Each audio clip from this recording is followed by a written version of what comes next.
ಈ ದಿನ ನಮ್ಮ ಮಲ್ಲೇಶ್ವರಮಿನ 13ನೇ ಕ್ರಾಸ್ನಲ್ಲಿ ಮಲ್ಲೇಶ್ವರಂನಲ್ಲಿ ಇವತ್ತೇನು ಸೈನ್ಸ್ ಒಂದು ಸ್ಟಾರ್ಟಿಂಗಿಂದ ಮಾಡ್ತೀನಿ, ಕಟ್ ಮಾಡ್ತೀನಿ. ಈ ದಿನ ಮಲ್ಲೇಶ್ವರಂ ಓಪನ್ ಡೇಯನ್ನ ಮಲ್ಲೇಶ್ವರಮಿನ 13ನೇ ಕ್ರಾಸಿನ HVN ಕರ್ನಾಟಕ ಪಬ್ಲಿಕ್ ಶಾಲೆಯಲ್ಲಿ ಆಯೋಜನೆ ಮಾಡುವಂಥದ್ದಾಗಿದೆ. ಇಲ್ಲಿ ವಿಶೇಷ ಏನಂದರೆ ವಿಜ್ಞಾನದ ಬಗ್ಗೆ ಹೆಚ್ಚಿನ ಮಾಹಿತಿ, ಪ್ರತಿಷ್ಠಿತವಾದಂಥ ಸಂಸ್ಥೆಗಳು, Indian institute of science, Jawaharlal Nehru institute, Raman institute, brain institute ಅವರು, ಈ ರೀತಿ ಬಯೋಲಾಜಿಕಲ್ ಇನ್ಸ್ಟಿಟ್ಯೂಟ್, ಈ ರೀತಿ ಫಿನ್ಫಾನ್, ರೋಬೋಟಿಕ್ಸ್ ಮತ್ತು ಬೇರೆ ಬೇರೆ ಶಾಲೆಯ ವಿದ್ಯಾರ್ಥಿಗಳು ಸಹ ಡೆಮಾನ್ಸ್ಟ್ರೇಷನ್ ಅನ್ನು ಕೊಡ್ತಾ ಇದ್ದಾರೆ. ಒಟ್ಟಾರೆ ಪ್ರತಿಭೆನ ಹೊರಗೆ ತರುವಂಥದ್ದು ಮತ್ತು ವಿಜ್ಞಾನ ಯಾವ ದಿಕ್ಕಿನಲ್ಲಿ ಹೋಗಿದೆ, ಯಾವ ರೀತಿ ಬೆಳೆದಿದೆ ಅನ್ನೋಂಥದ್ದನ್ನ ವಿದ್ಯಾರ್ಥಿಗಳಿಗೆ ತಿಳಿಸುವಂಥದ್ದು ಮಲ್ಲೇಶ್ವರಮಿನ ಓಪನ್ ಡೇಯ ಉದ್ದೇಶವಾಗಿದೆ. ಅದರ ಜೊತೆಯಲ್ಲೇ ಶಿಕ್ಷಣ, ಯಾವ ರೀತಿ ಶಿಕ್ಷಣ ಕೊಡಬೇಕು, ಪರಿಪೂರ್ಣವಾಗಿರುವಂಥ ಗುಣಮಟ್ಟದ ಶಿಕ್ಷಣವನ್ನು ಕೊಡಬೇಕು. ಈ ದಿಕ್ಕಲ್ಲಿ ಮಲ್ಲೇಶ್ವರಂ ಸ್ಕೂಲ್, ಮಲ್ಲೇಶ್ವರಂ ಎಜುಕೇಷನ್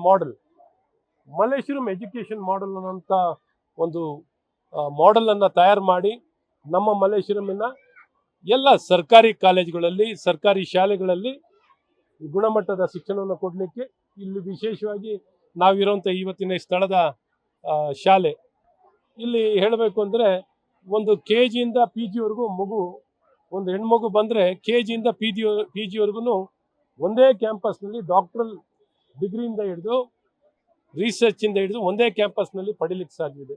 ಮತ್ತು ಇಲ್ಲಿ ಸೌಕರ್ಯಗಳು, ಕ್ಲಾಸ್ ರೂಮ್ಗಳು ನೀವು ನೋಡ್ಬೋದು, ಲೇಟೆಸ್ಟ್ ಕ್ಲಾಸ್ ರೂಮ್ಗಳು, technology enabled learning, sports ground, ಲ್ಯಾಬ್ಗಳು, ಸೈನ್ಸ್ ಲ್ಯಾಬ್ಗಳು ನೋಡೋದು, ಲ್ಯಾಂಗ್ವೇಜ್ ಲ್ಯಾಬ್ಗಳಾಗಲಿ, ಎಲ್ಲ ಸೌಕರ್ಯ, ಆರೋಗ್ಯದಿಂದ ಹಿಡಿದು ಸುರಕ್ಷಿತವಾಗಿ ಮಕ್ಕಳು ಇಲ್ಲಿ ಬಂದರೆ ಸುರಕ್ಷಿತವಾಗಿ ಇಲ್ಲಿ ವಿದ್ಯಾಭ್ಯಾಸವನ್ನು ಮಾಡ್ಬೋದು.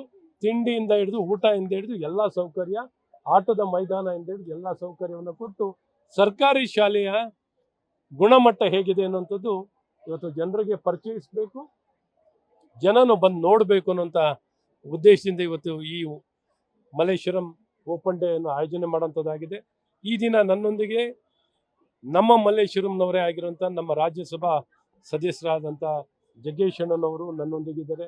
ಇವತ್ತು ನಮ್ಮ ರಾಜೇಶ್ ಅವರು ಇಲ್ಲೇ, ನಮ್ಮ ಸಿವಿಲ್ ಡಿಫೆನ್ಸ್ ಅವರು, ಈ ರೀತಿ ನಮ್ಮ ಯಮುನಾ ಅವರು, ಸಚಿನ್ ಬೆಲ್ವಾಡಿ ಅವರು ಮತ್ತು ಈ ಶಾಲೆಯ ಸಿಬ್ಬಂದಿಗಳು ಎಲ್ಲರೂ, ಕಾಲೇಜು ಶಾಲೆ ಎಲ್ಲರೂ, ಒಟ್ಟಾರೆ ವಿವಿಧ ಸಂಸ್ಥೆಯವರು ಎಲ್ಲ ಬಂದು ಇವತ್ತು ಶಿಕ್ಷಣವನ್ನು ಸಂಭ್ರಮಿಸಬೇಕು, ಶಿಕ್ಷಣವನ್ನು ಸಂಭ್ರಮಿಸಿ ಗುಣಮಟ್ಟದ ಶಿಕ್ಷಣವನ್ನು ಕೊಡಲಿಕ್ಕೆ ಇಡೀ ಸಮಾಜ ಒಂದಾಗಿ ಎಲ್ಲರ ಕೈ ಜೋಡಿಸಿ ನಮ್ಮ ಭವಿಷ್ಯ, ನಮ್ಮ ಮಕ್ಕಳು, ಅದರಲ್ಲೂ ವಿಶೇಷವಾಗಿ ಹೆಣ್ಣು ಮಕ್ಕಳಿಗೆ ಹೆಚ್ಚಿನ ಒತ್ತನ್ನು ಕೊಡಬೇಕು. ಒಂದು ಹೆಣ್ಮಗು ವಿದ್ಯಾವಂತರಾದರೆ ಆ ಕುಟುಂಬ ವಿದ್ಯಾವಂತರಾಗ್ತಾರೆ, ಆ ಕುಟುಂಬ ವಿದ್ಯಾವಂತರಾಗಿ ಶಕ್ತಿ ತುಂಬಿಕೊಂಡ್ರೆ ಇಡೀ ದೇಶಕ್ಕೆ ಶಕ್ತಿ ತುಂಬಿದಂತೆ. ಹಾಗಾಗಿ ಇವತ್ತು ಇಲ್ಲಿ ಈ ದಾರಿಯಲ್ಲಿ ಇವತ್ತು ಎಲ್ಲ ಕಾರ್ಯಕ್ರಮವನ್ನು ಆಯೋಜನೆ ಮಾಡುವಂಥದ್ದಾಗಿದೆ. ಹಾಗಾಗಿ ಎಲ್ಲರೂ ಬಂದು ಈ ಕಾರ್ಯಕ್ರಮವನ್ನು ಯಶಸ್ವಿ ಮಾಡಿಕೊಟ್ಟಿದ್ದಾರೆ. ಹಾಗಾಗಿ ಇಲ್ಲಿ ಇರೋ ಸೌಕರ್ಯವನ್ನು ಸಹ ನಿಮಗೆ ತೋರಿಸುವಂಥದ್ದಾಗಿದೆ. ಎಲ್ಲ ಇದು ಈ ಕ್ಯಾಂಪಸ್ ಅಂದರೆ ಒಂದು 5 ಹಂತದಲ್ಲಿ ಮಾಡಿದ್ದೀವಿ. ಒಂದು 4 ಬಿಲ್ಡಿಂಗ್ಗಳು ಕಟ್ಟಿದ್ದೀವಿ.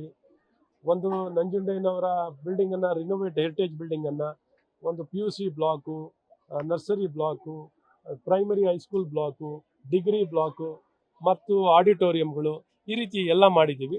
ವಿವಿಧ ಹಂತದಲ್ಲಿ ಎಲ್ಲವನ್ನು ಮಾಡುವಂಥದ್ದಾಗಿದೆ. ಇನ್ನು ಹೆಚ್ಚಿನ ಮಾಹಿತಿಯನ್ನು ಕೊಡುವಂಥದ್ದಾಗಿದೆ. ಮತ್ತು ಇದ್ರ ಜೊತೆಯಲ್ಲೇ ನಮ್ಮ CSR ಪಾರ್ಟ್ನರ್ಸ್ಗಳಿದ್ದಾರೆ.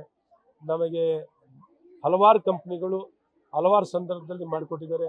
ಇತ್ತೀಚೆಗೆ ನಮಗೆ ಮಾಡಿಕೊಟ್ಟಂಥ ಕೆಪಲ್ ಸಂಸ್ಥೆ ನಮಗೆ ಎಲ್ಲ ಕ್ಲಾಸ್ ರೂಮಲ್ಲೂ ಹೈಟೆಕ್ ಸ್ಮಾರ್ಟ್ ಬೋರ್ಡ್ಸ್, ನೀವೆಲ್ಲೂ ಯಾವ ಹೆಚ್ಚು ಕಡಿಮೆ ಯಾವ ಶಾಲೆಯಲ್ಲಿ ನೋಡ್ಲಿಕ್ಕೆ ಸಾಧ್ಯವಿಲ್ಲ ಅಂತ ಹೈಟೆಕ್ ಸ್ಮಾರ್ಟ್ ಬೋರ್ಡ್ಸ್ಗಳು ಮತ್ತು ಫರ್ನಿಚರ್, ಫೆದರ್ ಲೈಟ್ ಫರ್ನಿಚರ್ಗಳು ಒದಗಿಸುವಂಥದ್ದು, ಗ್ರೀನ್ ಗ್ರಾಸ್ ಗ್ರೌಂಡು, ಇದು ಯಾವಾಗ ನೋಡ್ರು ನಿಮಗೆ ಇಲ್ಲಿ ಗ್ರಾಸಿಗೆ ವಾಟ್ರಿಂಗ್ ಮಾಡಿ ಒಂದು ಆಟದ ಮೈದಾನವನ್ನು ಮಕ್ಕಳಿಗೆ ಏನೇ ಆಡಿದ್ರು ಏನೇ ಬಿದ್ದರೂ ಅವ್ರ ಗಾಯ ಆಗಬಾರ್ದು, ಸಂತೋಷವಾಗಿ ಹಸಿರಿನಲ್ಲಿ ಆಡೋಕ್ಕೆ ವ್ಯವಸ್ಥೆಗಳು ಮಾಡೋದ್ರಿಂದ ಹಿಡಿದು GSS ಸಂಸ್ಥೆ ಅಂತ ಇದೆ, ಅವ್ರು ಪ್ರತಿನಿತ್ಯ ಎಲ್ಲ ಮಕ್ಕಳಿಗೆ ತಿಂಡಿ ಕೊಡುವಂಥದ್ದಾಗುತ್ತೆ. ಸೊ ಸರ್ಕಾರದಿಂದ ಮಧ್ಯಾಹ್ನದ ಊಟ ಕೊಡ್ತಾರೆ, ಎಲ್ಲ ಸೌಕರ್ಯಗಳು. ನನ್ನ ಅಕ್ಕಪಕ್ಕದ ನಿವಾಸಿಗಳು ಹೇಳ್ತಿದ್ರು, ನಾವು ನೋಡ್ತಿದ್ದ ವರ್ಷಾನುವರ್ಷ ಜಗೇಶನ ವರ್ಷನೂ ನೋಡಿದಾಗ ಇಲ್ಲಿ ಕಲಿಕೆ ಮಟ್ಟ ಹೇಗೆ ಸುಧಾರಣೆ ಆಗ್ತಿದೆ ಅನ್ನೋದನ್ನ ನೋಡಿ ನಮಗೆಲ್ಲ ಸಂತೋಷ ಆಗ್ತಿದೆ. ಹಾಗಾಗಿ ಪರಿಪೂರ್ಣ ವ್ಯಕ್ತಿತ್ವನ ತಂತ್ರಜ್ಞಾನ ಬಳಕೆಯಿಂದ ಹಿಡಿದು ಆಧುನಿಕ ಲ್ಯಾಬ್ಗಳನ್ನೆಲ್ಲ ಒದಗಿಸಿ ಮತ್ತು ಬೇರೆ ಬೇರೆ ಮರ್ಕ್ ಕಂಪನಿ ಮತ್ತೊಂದು ಆಡಿಟೋರಿಯಂಗಳು ಮಾಡಿಕೊಟ್ಟರು, ಲ್ಯಾಬನ್ನು ಮಾಡಿಕೊಟ್ಟರು, ಲ್ಯಾಂಗ್ವೇಜ್ ಲ್ಯಾಬ್ ಮಾಡಿಕೊಟ್ಟರು. ಈ ರೀತಿ ಹಲವಾರು ಸಂಸ್ಥೆಗಳು ಒಂದು ಸಾಧಾರಣ ಒಂದು 5 ಕೋಟಿ 6 ಕೋಟಿವರೆಗೂ CR ಸರ್ ಅವರೇ ಈ ಸಂಸ್ಥೆ ಒಳಗಡೆ ಕೆಲಸ ಮಾಡಿಕೊಟ್ಟಿದ್ದಾರೆ. ಮತ್ತು ಟೋಟಲ್ ಎನ್ವೈರ್ಮೆಂಟ್ ನೀವು ನೋಡ್ಬೋದು, ಕಟ್ಟಡ ಡಿಸೈನ್ಗಳನ್ನು ಕೊಟ್ಟಿರೋದು. ಈ ರೀತಿ ಪ್ರತಿಯೊಬ್ಬರು ಒಂದಲ್ಲ ಒಂದು ರೂಪದಲ್ಲಿ ಬಂದು ನಮಗೆ ಸಹಕಾರವನ್ನು ಕೊಟ್ಟು ಸಂಸ್ಥೆನ ಕಟ್ಟಲಿಕ್ಕೆ ಎಲ್ಲರೂ ಕೈ ಜೋಡಿಸಿ ನಮ್ಮ ಕ್ಲಿನಿಕ್ ಆರೋಗ್ಯ ಕೇಂದ್ರದಿಂದ ಹಿಡಿದು ಎಲ್ಲವೂ ಸಿಗುವಂಥದ್ದಾಗಿದೆ. ಈ ರೀತಿ ಗುಣಮಟ್ಟವನ್ನು ಕೊಟ್ಟು ಮಕ್ಕಳಿಗೆ ಉತ್ತಮವಾಗಿ ವಿದ್ಯಾಭ್ಯಾಸವನ್ನು, ನಮ್ಮ ದೇಶಕ್ಕೆ ಏನಾದ್ರು ಭವಿಷ್ಯ ನೋಡಬೇಕು ಅಂದರೆ ಗುಣಮಟ್ಟದ ಪರಿಪೂರ್ಣವಾದಂಥ ಶಿಕ್ಷಣ ಕೊಡಬೇಕು. ಈ ದಿಕ್ಕಲ್ಲಿ ಪ್ರತಿಯೊಬ್ಬರು ಪ್ರಯತ್ನ ಮಾಡಬೇಕು. ಆಗ ಮಾತ್ರ ನಾವು ಉತ್ತಮ ಭವಿಷ್ಯ, ಸದೃಢವಾಗಿರುವಂಥ ಭಾರತವನ್ನು, ವಿಕಸಿತ ಭಾರತವನ್ನು ನೋಡಬೇಕು ಅಂದರೆ ಗುಣಮಟ್ಟದ ಶಿಕ್ಷಣದ ಮೂಲಕ ನೋಡ್ಲಿಕ್ಕೆ ಸಾಧ್ಯ ಆಗುತ್ತೆ.